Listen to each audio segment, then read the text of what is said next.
the community is basically turning their back on Raoul Pal over the weekend because he came out and announced that he only owns one Bitcoin.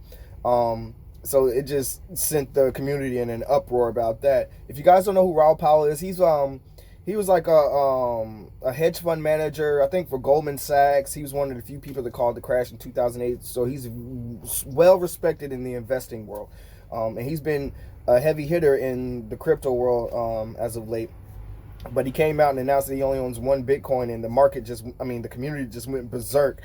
Because just last year, like August, September of last year, he was praising Bitcoin, talking about how it's the greatest thing we've ever seen, how it's going to get to a $30 trillion market, just praising Bitcoin. And then he just did like this flip. And now he really only talks about Ethereum. He says he's talking about how Ethereum's going to flip Bitcoin. There's more of a use case for Ethereum. And he has some good points there. But if you're a Bitcoin maximalist, you're looking at Raoul Pal like he's just a trader right now.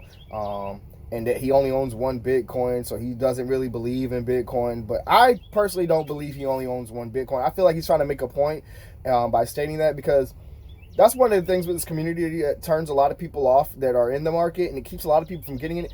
This community, can be very, very tribal in a sense, meaning like, okay, like I tell people all the time, I preach diversity all the time, but Bitcoin did open my eyes to this community, to this market. Like I took the orange pill, and that's what led me to this market, to this community. But I love smart contract projects. I love DeFi. I love Ethereum. I love NFTs. I love things that are metaverse related. I always preach diversity, and that's the thing. Like I was saying about this community, man, it can be very tribal, and like so.